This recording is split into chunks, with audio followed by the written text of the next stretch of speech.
o que é que o leva, portanto, a lançar-se neste desafio agora como que é primeiro candidato, ou seja, da lista, ao Círculo de Évora para a Assembleia da República? Sim, bom dia, Augusta. Antes de mais, agradecer o serviço público que a Rádio Campanário presta em termos regionais, que é muito importante, e é um serviço público que deve ser particularmente agradecido porque não tem qualquer apoio público nesta fase, e isso é algo que tem que mudar urgentemente, porque de facto não se compreende que os órgãos de comunicação social regionais prestem serviço público, nomeadamente nesta altura importante das eleições legislativas, que são importantes para o país e para as regiões, e nós temos, como se sabe, círculos eleitorais distritais, e portanto existem problemas distritais que devem ser debatidos, e depois os órgãos de comunicação social regional que prestam este serviço público não têm qualquer apoio público. Isto de facto não faz qualquer sentido, e portanto agradecer a disponibilidade da Rádio Campanário de continuar a fazer este serviço pro bono em favor dos cidadãos e das cidadãs, e tão importante que é. Nem público nem privado. Exatamente.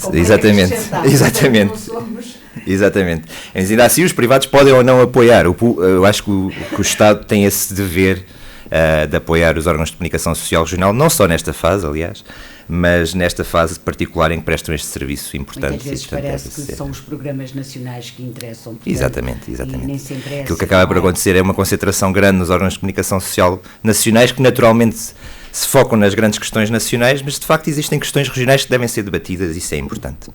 Agora, o que é que me levou a aceitar este convite? Várias coisas. Eu julgo que uma delas, obviamente, foi a confiança que o próprio partido depositou em mim, e que, obviamente, eu fico orgulhoso por essa confiança que me é depositada. Mas também porque considero que é importante, estamos num período particularmente crítico da nossa sociedade. Estamos a atravessar uma pandemia que foi desafiante, que expôs alguns dos problemas mais estruturais do país, e julgo que precisamos ter vozes que tragam para a mesa as propostas concretas que podem dar soluções para as pessoas. E, portanto, acho que é importante dar a cara nestes períodos difíceis e desafiantes por novas propostas e novas formas de fazer política. Muito bem, então vamos às questões que fala regionais. Portanto, no distrito, o que é que o preocupa e quais são as prioridades do Bloco de Esquerda? Bem, as prioridades são várias e a vários níveis. Eu destacaria, se calhar, 6 grandes prioridades. A primeira delas, obviamente, que é nacional, mas tem um impacto regional, que é a área da saúde. Outra área importante é a área da mobilidade. Também a área da transformação da agricultura e da proteção da água e defender a água pública. Uma área muito importante e que o programa do Bloco de Esquerda dá um especial destaque, que é um Serviço Nacional de Cuidados para Todos, nomeadamente a pensar nas crianças, nos mais velhos e nas pessoas dependentes. E depois as questões da habitação, que são transversais a todo o país, mas também têm desafios importantes no nosso distrito, e as questões naturalmente do emprego. A questão do despovoamento, portanto, todas estas medidas são transversais e que, de certa forma, podem ajudar aqui a este decréscimo populacional que o Alentejo tem sentido, e, obviamente, o distrito de Évora não é exceção. A questão do despovoamento é uma questão que pode ser pensada a longo prazo ou a médio prazo, com medidas, com políticas, portanto, que possam contrariar, de facto, este despovoamento, ou, na sua opinião, é urgente que, de facto, existam medidas que contrariem rapidamente este despovoamento a que temos assistido, e os censos de 2021, portanto, vieram-nos também trazer essa indicação. Eu julgo que não nos podemos iludir, porque não existem medidas que curam rapidamente este problema estrutural do nosso país, que é o abandono do interior e, em particular, do Alentejo. Portanto, alguém que diga que com um ano, com um orçamento do Estado, com 2 orçamentos do Estado, com política X ou Y, vai resolver de vez este problema, estará a mentir aos cidadãos e cidadãs, e isso eu não faço. Agora, precisamos começar a dar sinais políticos importantes para inverter este despovoamento. E, desde logo, aquilo que foi feito nos últimos anos deve fazer-nos refletir, porque teve consequências. O desinvestimento público, por exemplo, que assistimos no período da Troika, teve impactos grandes na vida das pessoas. o desinvestimento em serviços públicos, quando se fechou postos de finanças, quando se fecharam postos da GNR, quando se fecharam postos do CTT, quando se desinvestiu na escola pública, quando se desinvestiu nos centros de saúde, nestes serviços básicos para a população poder ter as suas necessidades respondidas, obviamente que isso é dar um sinal político às pessoas de que não interessa viver no interior. E, portanto, retomar fortemente este investimento público é um primeiro sinal político que deve ser dado, nomeadamente ao nível da saúde, ao nível da educação, de tantos serviços públicos. Não faz sentido, nós sabemos como é que é o Alentejo, em que as pessoas têm que deslocar-se muitas vezes tantos quilómetros para poderem chegar à sua sede de concelho, para poderem chegar à sede de distrito. Já tem esse ónus maior e nós sabemos quão caros estão os combustíveis, não existem transportes públicos acessíveis para as pessoas e, portanto, já é complicado desse ponto de vista. Se não tem ao pé de si os serviços públicos essenciais, naturalmente isto não é aliciante para os nossos jovens. E eu penso naturalmente nos jovens, porque quando falamos em povoamento precisamos de jovens qualificados no nosso Alentejo. Se não existem os seus serviços, se não têm uma escola pública de qualidade, se não têm um centro de saúde de qualidade perto de si, obviamente vão escolher outras zonas para habitar. Mas certamente, só para abrir aqui um parênteses, Bruno, isto é quase como uma pescadinha de rabo na boca, portanto houve muitos postos que fecharam de facto devido ao despovoamento de determinadas localidades e do próprio território, nomeadamente a questão da mobilidade.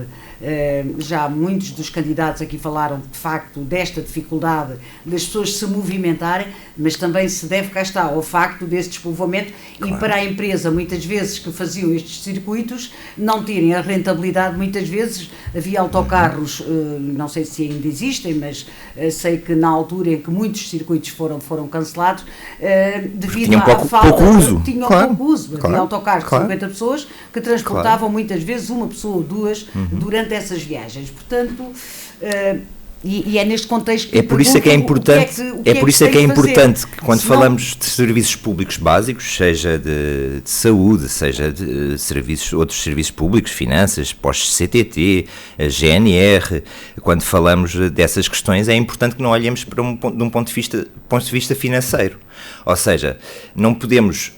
Se o Estado tem a postura de delegar em empresas concessionárias para prestar este serviço, naturalmente estas empresas querem um retorno financeiro rápido. É natural que assim seja, isto não é nenhuma crítica, é natural que assim seja. E, portanto, quando não existe utilização, preferem, obviamente, cancelar o seu uso. Mas para termos esta ideia de repovoamento do interior, nós temos que ter uma ideia de investimento que não tem um retorno imediato.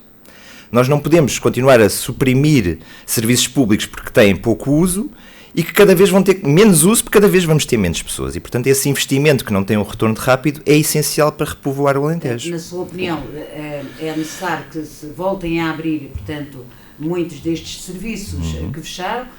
Vêm primeiro as pessoas ou vêm primeiro os serviços? Os serviços têm que vir sempre primeiro. Mesmo para o Estado, acaba aqui por ser quase que um poço sem fundo, não é? Em termos não é um poço sem fundo. O nosso país está delimitado. O nosso país está delimitado e não há forma. Quer dizer, a economia move-se por salário das pessoas. O salário existe havendo trabalho. E só há trabalho se existirem pessoas. E, portanto, não é um poço sem fundo, é uma nova visão e é uma visão diferente daquela que tem sido utilizada até hoje. E isso implica, obviamente, que os serviços tenham que existir para que existam pessoas. Nós, sem serviços, não vamos ter pessoas. Por mais que tenhamos todos os clusters económicos pensados, as pessoas não virão. Nenhum jovem virá morar para o Alentejo se não tiver uma escola pública para deixar os seus filhos. Ou que tenha um centro de saúde que saiba pode correr se houver alguma necessidade básica, ou que possa tratar dos seus assuntos de finanças, dos correios, etc. Ninguém vem morar para um sítio se não tiver os serviços públicos mínimos assegurados. Portanto, essa ideia de poder trazer pessoas primeiro e depois, quando houver pessoas, então sim, vamos investir nos serviços públicos, não existe. Esse mundo não existe. Então, essa tem sido a receita que tem sido utilizada até hoje, em quase 50 anos de democracia, e não tem resultado. Não tem resultado. O que temos visto é um despovoamento grande, que não tem sido maior porque existe um envelhecimento da população e as pessoas duram mais anos, e ainda bem que assim é, e isso também deve-se ao Serviço Nacional de Saúde que temos e aos cuidados que temos que foram evoluindo suínos, que assim é, mas é dramático quando olhamos para a perspectiva futura. É muito difícil continuarmos a fixar famílias no distrito de Évora sem termos estes serviços assegurados, e isto é uma dimensão do problema. Obviamente não são só os serviços públicos que vão trazer mais gente, isso também não vamos ter dúvidas. Não vamos ter dúvidas. Portanto, quais são as políticas que pensa, portanto, tentar e ajudar também a implementar, além destes serviços que considera que devem existir com muita gente ou poucas ou mais pessoas, mas que de facto são serviços que devem continuar mesmo em territórios com menos pessoas. Eu acho que nós temos aqui começamos a ter... Sim, não sei se era uma pergunta. Não, aproveito já também para lançar esta questão. Existem tão poucas pessoas, neste caso, né, o despovoamento tem sido tão acentuado que neste momento há uma dificuldade enorme, há um novo paradigma que já são as pessoas que estão desempregadas, sabermos quem, os 6,1% que o Governo fala, mas ao mesmo tempo é uma realidade já, neste momento, é a falta de mão de obra que o Alentejo tem, portanto, e que pode condicionar, de facto, o tecido empresarial a vir para o Alentejo instalar-se aqui, porque, no fundo, depois tem dificuldades nessa mão de obra para executar os Nós temos... Acho que a questão do desemprego e da falta de mão de obra é um bom exemplo de como temos um país a várias velocidades. E, de facto, no Alentejo temos falta de mão de obra. E não temos sabido aproveitar a mão de obra que nos tem chegado. Nós temos que olhar para a imigração de uma forma positiva. Quando olhamos para aqueles trabalhos que ninguém quer fazer, porque são muito precários, são mal pagos, nós vemos que são imigrantes a fazer. Porque mesmo assim encontram em Portugal melhores condições nos seus países de origem. Exatamente pelos serviços públicos, porque podem ter os seus filhos muitas vezes numa escola pública, porque têm um centro de saúde, porque têm algum apoio ainda assim do Estado, que é importante. Portanto, temos que olhar para a imigração de uma forma positiva. Pensar no povoamento do Alentejo é pensar como o Alentejo pode ser um local de boas-vindas a pessoas que vêm de fora. E nós sabemos bem como nós temos essa cultura ao contrário, como foi importante para os portugueses em determinadas alturas da nossa história irem para fora e melhorar as suas condições de vida. E como foi importante termos países na Europa que acolheram bem estas pessoas, que as trataram bem e que lhes deram salários dignos. Portanto, nós devemos ser capazes de fazer isso. Dizer que estamos abertos à imigração para poder repovoar o Alentejo e para poderem fazer o trabalho que conta. Agora não podemos continuar a ter o tecido produtivo importante no nosso Alentejo, nomeadamente na área agrícola, com uma perspectiva mercantilista. Ou seja, nós vemos bem aquilo que acontece, por exemplo, na agricultura e no caso das culturas intensivas e superintensivas. Eu acho graça que quem olha para esta forma de agricultura muitas vezes critica os subsidiodependentes, que são as pessoas pobres, aquelas pessoas que não têm nada e que vivem abaixo do limiar da pobreza e que se chamam subsidiodependentes. Nós temos verdadeiros subsidiodependentes, que são estas grandes empresas financeiras, nem são empresas agrícolas. Quando olhamos para as grandes extensões de olival, de amendoal, de vinha, elas estão entregues a grandes empresas financeiras que querem sugar os recursos o mais depressa possível, tirar o máximo de lucro o mais depressa possível e pagar mal às pessoas que trabalham lá. Nós vemos imigrantes a viver em situações degradantes, muitas vezes a receber abaixo do salário mínimo, às vezes sem contrato de trabalho, e portanto temos que mudar este paradigma para aproveitar os nossos recursos naturais e mudar uma nova forma de aproveitarmos os nossos recursos endógenos e pô-los ao nosso serviço e ao serviço do emprego. E portanto temos de ser capazes de, obviamente que nem todas as empresas funcionam assim na área agrícola, felizmente, mas quando olhamos para o nosso território, já vemos 80% do território agrícola e os melhores solos destinados a este tipo de agricultura super intensiva, que suga recursos, que é mau para a diversidade, que é mau para a saúde pública e que não prestam serviço de qualidade em termos de emprego. E, portanto, quando falamos de emprego e da capacidade de atrair mão de obra, nós temos de ter a capacidade de mudar este paradigma e não colocar os milhares de milhões de euros da política agrícola comum ao serviço destas grandes empresas financeiras, por exemplo. Portanto, considera que a imigração é uma solução para combater, de facto, esta mão de obra, pelo menos de forma imediata, mas que, de facto, essas pessoas venham e que já tenham condições dignas à sua espera. Claro, que constituam cá as suas famílias, que tenham cá os seus filhos, que são portugueses de direito e que possam... Essa é uma das soluções. Essa foi uma das soluções de vários países da Europa e portanto, não há drama nenhum. Há programas que defendem, programas políticos, nomeadamente que aparecem hoje para as próximas legislativas, que consideram que essa imigração deve ser feita, as portas de Portugal devem se abrir e do Alentejo também, mas por medida, ou seja, não sei se me fazes explicar, às medidas das necessidades e das várias áreas onde é necessária essa mão de obra. Eu acho que nós devemos ser um país, nós vivemos no mundo, e se olharmos para cada país como uma fortaleza que olha para os de fora como se fossem inimigos, nós não estamos a prestar um bom serviço à humanidade. Eu acho graça que pessoas que defendem isto são ao mesmo tempo, dizem ser muito religiosas e muito defensoras de Deus. Eu acho isto arrepiante. Podemos olhar para outro ser humano como um inimigo que pode vir ao nosso país sugar os nossos recursos ou tirar alguma coisa aos que estão cá. E, portanto, também devemos diferenciar os diferentes tipos de imigração que temos. Porque temos, e devemos continuar a ser um país que acolhe refugiados, pessoas que fogem da guerra. Muitas vezes vemos mães com filhos ao colo que estão a fugir da guerra e devemos ser capazes de acolher essas pessoas. Esses são refugiados. São diferentes. Portanto, e devemos acolher as pessoas que querem vir cá trabalhar. Como disse bem, nós temos falta de mão de obra em muitos ramos. Temos falta de mão de obra no ramo, muitas vezes, da hotelaria. Temos falta de mão de obra no ramo da agricultura. Temos falta de mão de obra noutros ramos da nossa atividade. E tendo esta falta de mão de obra, não somos capazes de acolher pessoas de fora para poderem vir cá trabalhar? Claro que sim. Claro que sim. Nós não precisamos ter uma política de fechar portas. A partir do momento em que nós tivermos um emprego digno e que as pessoas consigam cá trabalhar e que cheguemos a uma altura ideal em que não haja mais emprego, que isso seria o ideal, não é? Que tivéssemos uma taxa de emprego fantástica e conseguíssemos responder a todas as necessidades, as pessoas naturalmente deixam de emigrar para Portugal porque cá não conseguem emprego e vão emigrar para outro sítio. Portanto, isso não existe, essa ideia de que as pessoas vêm para cá e que vão ficar cá e que vão sugar os nossos recursos, isso não existe.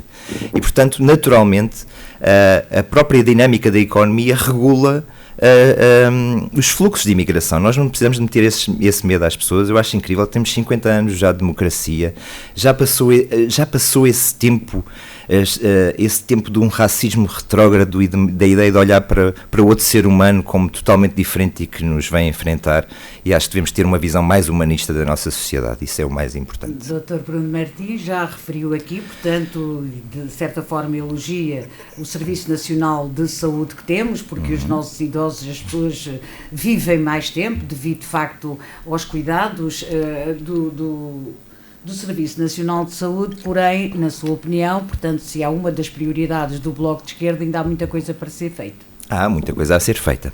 Eu acho que hoje em dia, se dúvidas existiam no passado com certas formas de fazer política e olhar para o Serviço Nacional de Saúde, nós hoje já, depois da pandemia que atravessámos e de termos visto que foi o Serviço Nacional de Saúde que respondeu às pessoas, com debilidades, atenção, porque os cuidados Covid deixaram de fora muitos outros cuidados não Covid e que ficaram atrasados, cirurgias não urgentes, consultas, e portanto é necessário um investimento no Serviço Nacional de Saúde, mas foi o Serviço Nacional de Saúde que respondeu às pessoas, que respondeu quando era mais necessário. E nós sabemos bem que muitas outras instituições do setor privado fecharam as portas aos cuidados Covid e portanto teve que ser o Serviço Nacional de Saúde a assegurar esses importantes cuidados.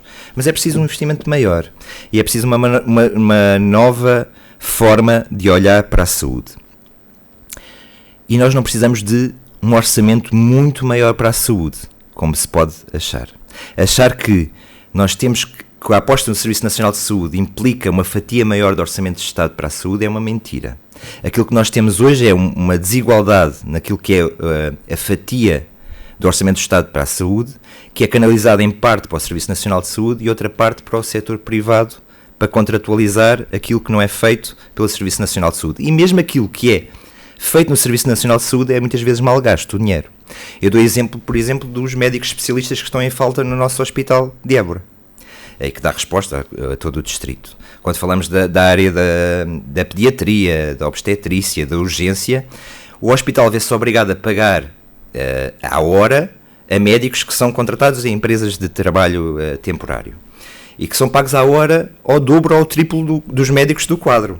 Portanto, nós estamos a pagar muito mais a um médico para tê-lo à peça, à hora, muitas vezes não têm a mesma responsabilidade do que o médico do quadro, porque chega ao final das horas a que está contratualizado, vai-se embora, e estamos a esbanjar rios de dinheiro. Portanto, nós temos que ter uma nova política de recursos humanos que seja atrativa para os profissionais de saúde para poderem ser fixados no Serviço Nacional de Saúde. Entraram agora 40 novos médicos muito importante. Para o Hospital do Espírito Santo. Aqui a importância que lhe pergunto é se considera que isto é quase cíclico, não é? Se esses 40 médicos depois, enfim, de fazer os seus estágios ou as suas especialidades, se vão manter no Alentejo. Vai depender da política que vamos ter a partir de 30 de janeiro. Se continuarmos com este mesmo estado de coisas, é difícil que continuemos a captar estes médicos. Portanto, nós precisamos na área da saúde, de encetar esforços em diversos domínios. Desde logo temos que criar, porque é difícil captar profissionais de saúde no interior, temos que ter uma medida urgente, que é incentivos remuneratórios no emprego ao cônjuge e no apoio a dar escola aos filhos destes profissionais de saúde, um incentivo remuneratório em regiões carenciadas como a nossa. Portanto, tem que ser atrativo do ponto de vista também financeiro e do salário para os profissionais de saúde virem para o interior, porque senão vão voltar, fazem cá o seu internato e voltam para as grandes cidades. E, portanto, temos que ter um incentivo remuneratório para estes profissionais. E temos que, obviamente, apostar rapidamente, e estão a dar os primeiros passos, e é algo que o Bloco de Esquerda defende, e é algo que achamos muito bem, o novo Hospital Central do Alentejo, que deve ter um modelo muito próximo de um hospital universitário. Que tenha uma articulação clara com a Universidade de Évora. Parece-me que a Universidade está aberta a esse modelo. Isso é uma decisão, obviamente, da Universidade porque tem autonomia para tal, mas está aberta e, portanto, devemos ter um governo capaz de dialogar com a Universidade de Évora para criar uma grande escola de saúde no distrito de Évora, que implique naturalmente o curso de medicina, mas não só. Eu não vejo nenhum candidato ou candidata a falar de outras áreas da saúde que são importantes e que fazem falta no país e no nosso interior, que são os técnicos superiores de diagnóstico e terapêutica. Nós temos falta de fisioterapeutas, terapeutas ocupacionais, terapeutas da fala. Portanto, criar uma grande escola de saúde em Évora, que seja atrativa, com um hospital com gestão pública, com os melhores equipamentos, é por si só também um fator de atratividade para os médicos. E claro, mexer na carreira dos médicos é também mexer naquilo que é o ensino da medicina. Nós não podemos continuar a ter uma ordem dos médicos que limita a entrada para as especialidades, que quer fazer das especialidades um nicho para que poucos ganhem muito. Nós temos de ter mais acesso às especialidades para termos mais especialistas. Tendo mais especialistas é mais fácil também atraí-los para o interior. O novo Hospital Central do Alentejo vai resolver aquilo que chamamos muitas vezes da saúde de proximidade, ou seja, ou é preciso de facto implementar outros circuitos para essa saúde, portanto, de proximidade, e que não esteja ali centrada no... Vai ajudar o serviço de proximidade em termos de especialidades, essencialmente, não é? Eu espero que o hospital seja capaz de ter todas as especialidades ao dispor da população do Alentejo, para que não continue a ter que se deslocar para algumas especialidades à capital do país ou outros sítios. E, portanto, deve ter essa proximidade em termos de especialidades. Agora, quando falamos de medicina de proximidade, falamos das unidades de saúde familiar, e essas devem continuar a ter uma aposta forte. Devemos continuar a ter, aliás, infelizmente, depois de um período negro da Troika entre 2015 e 2019, no chamado período da Geringonça, devo dizer que me orgulho muito do período da Geringonça e que não tenho qualquer problema em dizer isso, tenho muito orgulho. Se é de sua vontade de regressar. Devo dizer que tivemos um importante avanço naquilo que foi a atribuição de médicos de família. Nós chegámos a um número muito interessante de atribuição de médicos de família, e entre 2019 e 2021, de repente temos mais de 1 milhão de portugueses sem médico de família, e no Alentejo esse número também disparou. Tive a oportunidade de publicar há pouco tempo um gráfico que demonstrava isso bem. Portanto, temos que continuar também a fazer essa aposta nas unidades de saúde familiar, em algumas delas requalificando edifícios, porque temos edifícios muito bons, mas temos edifícios que não são, e dotando-as dos equipamentos de diagnóstico básicos. Não faz sentido que uma pessoa, para fazer um raio-x, não possa fazer na unidade de saúde familiar, que tenha que se deslocar-se ao hospital, e isto depois leva ao entupimento dos hospitais. Não faz sentido. Portanto, tem que haver essa aposta nas unidades de saúde familiar. O Bloco de Esquerda defende não só um médico de família, mas um enfermeiro de referência de família, muitas das coisas são tratadas pelo nosso enfermeiro, não é? E, portanto, devemos ter a capacidade de também poder dialogar com um enfermeiro de referência de família que muitas vezes nos ajuda, e nós sabemos tanto, quando temos filhos, quando precisamos de um tratamento mais rápido, e esse enfermeiro de referência é importante, mas também consideramos muito importante, especialmente no nosso Alentejo, em que temos níveis de doença mental muito grande, nomeadamente de depressão e de ansiedade. Nós continuamos a ter uma taxa de suicídio enorme no Alentejo. Vejo muito poucas pessoas a falar disso, mas é um drama. Nós temos problemas de saúde mental graves no nosso Alentejo, no nosso distrito.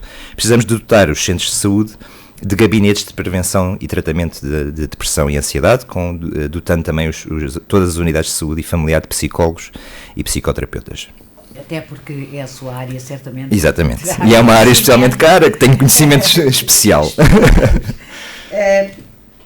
Bruno Martins, relativamente à questão da agricultura, o Alentejo, enfim, noutros tempos foi chamado do celeiro do Alentejo, não quero dizer que voltemos a ser celeiro, mas de facto há políticas agrícolas que são muito caras, nomeadamente ao Bloco de Esquerda, naquilo que diz respeito às agriculturas, à parte intensiva, à parte tradicional. Portanto, o que é que defende exatamente para o Alentejo, para o seu desenvolvimento nesta área? Nós temos que mudar urgentemente o modelo de agricultura que temos.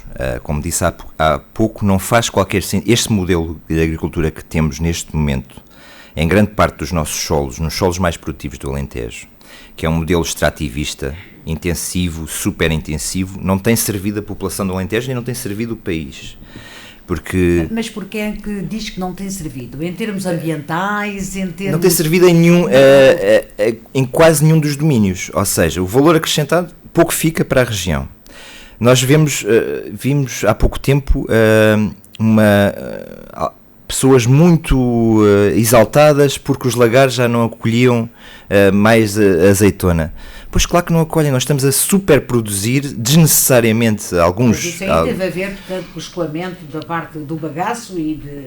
porque as leis também a nível do ambiente que condicionaram... Porque foi uma produção de tal que serve para consumo interno mais do que serve para exportar e que não tem qualquer mais-valia, porque suga os recursos naturais, porque a água tem limite. Eu lamento dizer isto, mas a água tem limite e no nosso Alentejo tão cara que é. Nós não podemos continuar a inaugurar regadios, como vemos alguns senhores deputados, ex-ministros da Agricultura, a inaugurar regadios, nem não dizer para que é que esses regadios servem. Eles têm servido essencialmente para este tipo de agricultura que não tem qualquer mais-valia, porque é um atentado ambiental, mata a biodiversidade da zona. Certas aves começam a desaparecer da zona, certos outros tipos de recursos naturais e endógenos que naturalmente nasciam naquelas zonas deixam de crescer naquelas zonas, e o trabalho que já falei sobre isso é muito mal pago. E, portanto, precisamos de canalizar os fundos que temos. Vamos ter 10 mil milhões de euros nos próximos anos da política agrícola comum e, portanto, temos os recursos ao nosso dispor para podermos apostar num modelo de agricultura mais extensiva. Ou seja, e mais diversa, que não aposte nos mesmos solos, nas mesmas áreas, sempre na mesma cultura de uma forma intensiva. Felizmente nós no Alentejo temos esse espaço, temos os solos ao nosso dispor. Portanto, precisamos ao mesmo tempo que promover a agricultura, que é muito importante, continuar a proteger o ambiente. Dr. Bruno, quanto mais intensiva, maior, pelo menos mais rápida a produtividade. Claro, é essa a intenção. Não considera que... Portanto, se recuarmos aqui à questão da agricultura tradicional, estamos a perder terreno relativamente, por exemplo, a outros países, e falamos da vizinha Espanha, por exemplo? Não acredito nisso. Eu não vejo nenhuma menos-valia. Eu não falo... Quer dizer, quem nos ouve pode falar que vamos voltar à agricultura antiga, tradicional. Não é isso. Existem novos modelos tecnológicos, novos modelos científicos, novos modelos biológicos de fazer agricultura. E, portanto, não vamos voltar à agricultura tradicional, de enxada, e plantar agora aqui uma coisa. Não é isso que se fala, obviamente, não é voltarmos atrás no tempo. Nós temos que olhar para o futuro. Agora, podemos pôr esses novos modelos de pensar a agricultura de uma forma em que consigamos proteger o ambiente e produzir diferentes culturas nos nossos solos. Não precisamos de apostar todas as fichas numa só cultura, ou só no amendoal, ou só no olival, de uma forma extensiva, de uma forma agressiva. Existem as diretrizes, portanto, estamos numa União Europeia, certo, relativamente, portanto, exatamente, por isso mesmo, por isso é que eu digo, a política agrícola comum... Muitas vezes também, se calhar... Ninguém nos impôs este modelo. Ninguém nos impôs este modelo. Aliás, este modelo é exclusivo do sul do Mediterrâneo, não é um modelo da Europa toda. Não se vê na Europa este tipo de modelos super intensivos a funcionar da forma como têm funcionado em Portugal e no sul de Espanha. Não encontramos e, portanto, não existem qualquer diretrizes comunitárias que nos obrigam a fomentar e financiar este tipo de agricultura. Eu percebo que as grandes empresas financeiras queiram retirar o lucro o mais facilmente possível. Agora temos de ter um Estado que proteja os seus cidadãos e que proteja o ambiente e que proteja o futuro. Porque estes solos, passados 20 anos, ficam sem capacidade produtiva. É que as pessoas não têm esta noção. Estas pessoas, estas empresas, alugam o solo e quem tem terra é aliciado com um valor muito alto pago para alugar a terra. Portanto, estas empresas não compram a terra, alugam a terra. Quem tem a terra, naturalmente, cede a terra porque é um valor aliciante a curto prazo, mas eles alugam a terra exatamente porque sabem que ao fim de 20, 30 anos aquele solo não dá para produzir nos próximos 20, 30, 40 anos, porque fica de tal forma sugado que é impossível termos ali agricultura naquele solo. E, portanto, nós vamos ter esse problema daqui a uns anos e se não pararmos com isto, vamos ter um problema ainda mais grave.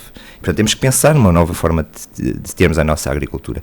E especialmente naquilo que conta que é o financiamento público. Nós estamos a financiar este tipo de agricultura. Ainda se dissessem, são empresas privadas que decidem fazer este tipo de cultura, estão no seu direito.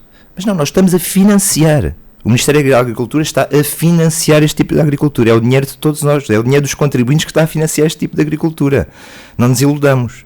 E, portanto, eu acho que o dinheiro público deve ser... é um bem muito precioso, sempre fui educado nesse sentido, é um bem muito precioso e que deve ser utilizado ao serviço das pessoas, não deve ser esbanjado, e isto é esbanjar dinheiro. Enquanto que há uns que se preocupam com o resíduo de 80 euros, eu preocupo com 10 mil milhões de euros da política agrícola comum, que não tem qualquer comparação com outro tipo de apoios sociais que muitas vezes alguns se preocupam. Para que se fixem pessoas, jovens ou não, são necessárias certamente duas situações. Uma delas é o emprego e outra é a habitação, como é óbvio. Para atrairmos mais tecido empresarial, portanto, para o distrito, quais são as medidas que o Bloco de Esquerda tem a nível de fiscalidade, a nível de taxas enfim, e na habitação também, não sei se considera certo. Que nos próximos anos a questão do PRR pode ajudar na questão da habitação. Pode e deve. Pode e deve. Sim, aí pelo menos já aqui há algum caminho, pelo menos alguma luz no que diz respeito à habitação. Que medidas considera que, enfim, ou autarquias ou não sei qual é a sua opinião. Sim, as autarquias devem participar, obviamente, nos diagnósticos e devem dar o seu contributo. Das taxas fiscais. Aquilo que eu vejo como muito assustador e que revela um problema central da habitação que temos é estar em reuniões, por exemplo, com o PACT que temos, que tem como missão atrair novas empresas na área da tecnologia, na área da ciência, dizer-nos em reunião, por exemplo, que existem empresas que queriam vir fixar-se em Évora, que contactam para vir fixar-se em Évora, na capital de distrito, e que não vêm porque não existe habitação a preços condignos. Portanto, nós precisamos de pessoas. Existem empresas que querem vir para cá fixar-se e que não vêm porque a habitação atingiu preços exorbitantes, e atingiu em todo o país e atinge já em muitos concelhos do nosso distrito, e isso deve-se à falta de políticas públicas da habitação. Fala-se muitas vezes nos países da Europa, nos países nórdicos, e como eles são muito liberais e como não têm muito menos Estado, isso não é verdade. Nós temos em Portugal um parque habitacional público que representa cerca de 2% das nossas habitações. A média europeia é de 15%. Nós estamos longe, muito longe do parque habitacional público que representa a média da União Europeia.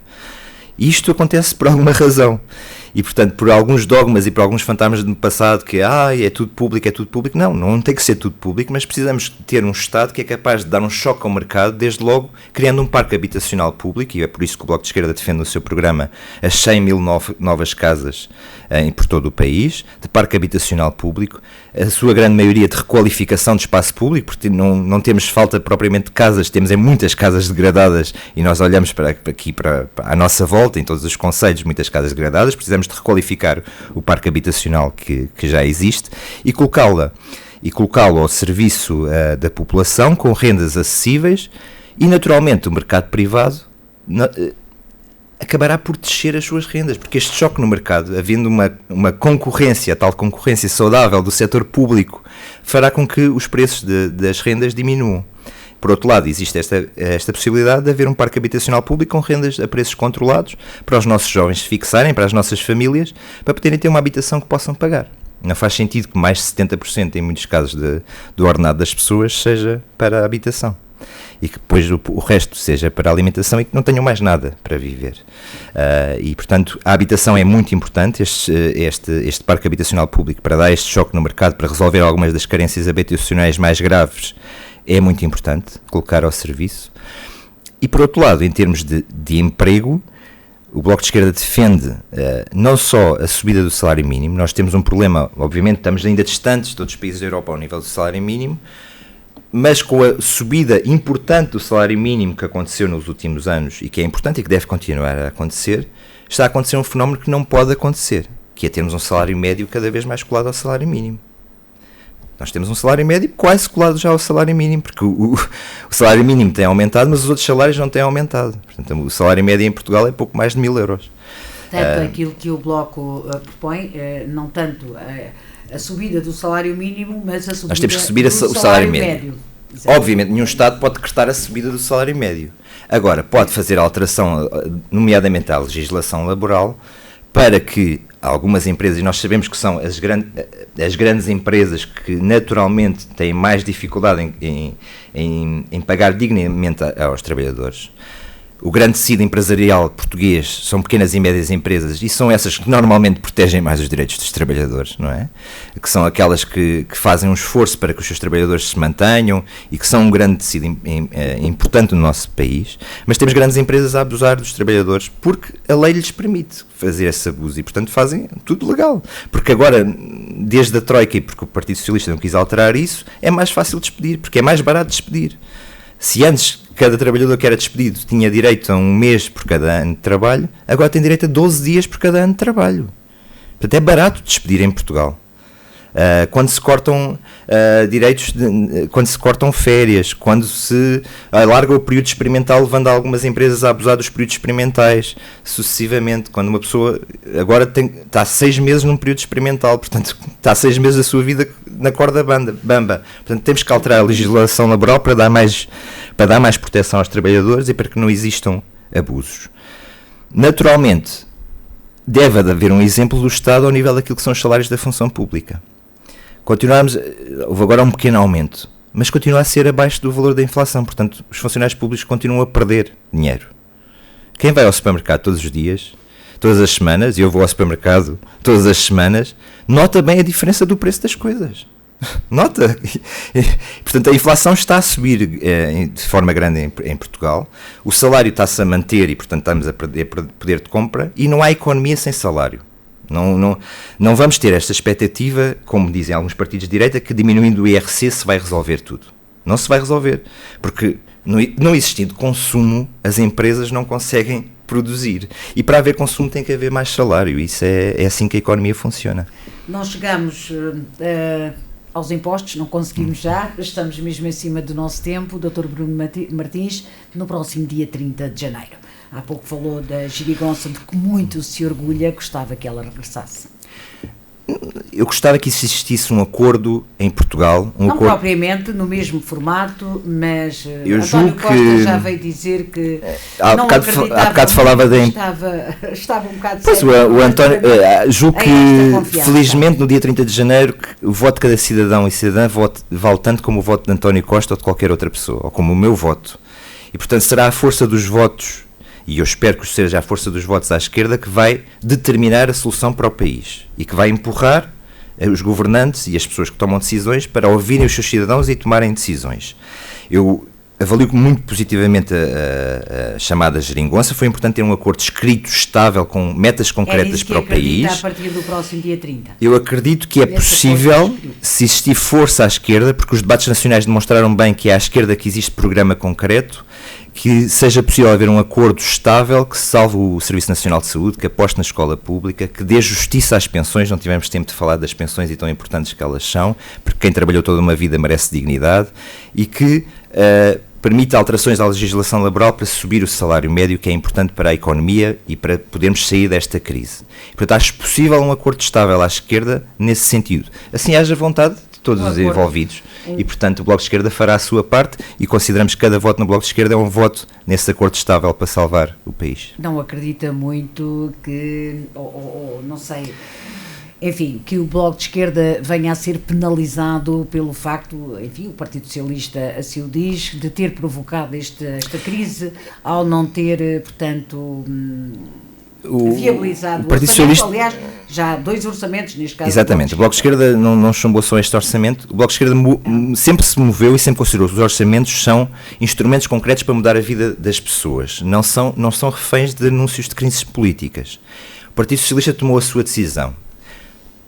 Hoje em dia já toda a gente percebeu que o Partido Socialista tinha a ânsia de uma maioria absoluta. Se calhar já se arrependeu, não sei se já se arrependeu. Tinha esta ânsia da maioria absoluta. E isso levou a que não quisesse negociar com partidos como o Bloco de Esquerda, que apresentou 10 medidas concretas. A esmagadora maioria das medidas que o Bloco de Esquerda apresentou ao Partido Socialista foram defendidas pelo Partido Socialista em momentos da história recente e, portanto, não houve, desse ponto de vista, nada escondido na manga. O Partido Socialista assim quis criar esta crise política. Não era necessária, podíamos ter formulado outro orçamento, não quis formular outro orçamento, quis levar o país à crise política e a eleições. E agora temos esta importante. A democracia é sempre importante que as pessoas possam esclarecer aquilo que querem para o país e é sempre importante termos eleições, para que é um momento para as pessoas dizerem o que é que querem para o seu país. Não acredita que o Bloco de Esquerda venha a ser penalizado por isso? Eu não faço futurologia. Aquilo que eu ouço na rua é que a narrativa do Partido Socialista, que quis culpar o Bloco de Esquerda e a CDU por esta crise política, não pegou. As pessoas perceberam bem que o Partido Socialista não quis negociar e quis eleições. Se o Bloco de Esquerda, eu espero que as pessoas votem no Bloco de Esquerda pelo seu programa e pelas suas ideias, e não pelas narrativas do que provocou ou não provocou uma crise política. Aquilo que interessa são as ideias concretas para o nosso país. Eu espero que as pessoas olhem para o programa do Bloco de Esquerda, se identifiquem e votem no Bloco. Se vai ser penalizado ou não, logo vemos. Cá estaremos. Acha que se o Partido Socialista vier a ganhar as eleições, ser uma maioria e precisar, enfim, do número de deputados relativo, que se inclinaria mais para o PCP que propriamente para o Bloco de Esquerda? Escolheria entre um e outro? Não sei. Não? O PCP tem... existem duas formas diferentes, tem havido duas formas diferentes de negociar com o Partido Socialista. Nós não negociamos à peça. E sempre dissemos ao Partido Socialista que temos muita dificuldade em negociar à peça. Nós negociamos em torno de um acordo estável, porque as pessoas querem estabilidade nas suas vidas. Nós não podemos continuar a ter acordos de um ano para o nosso país. A próxima legislatura deve ter um acordo estável para toda a legislatura. E para isso é preciso compromissos. E para isso é preciso compromissos fortes. Se o Partido Socialista vai escolher a CDU ou o PSD, os últimos indicadores mostram o PS muito mais aberto ao centrão, que já fez aquilo que fez nas nossas vidas desde o 25 de Abril. Mas o PS é autónomo, fará o que entender. Nós estaremos cá para assegurar e para combater um acordo estável à esquerda. É para isso que cá estamos.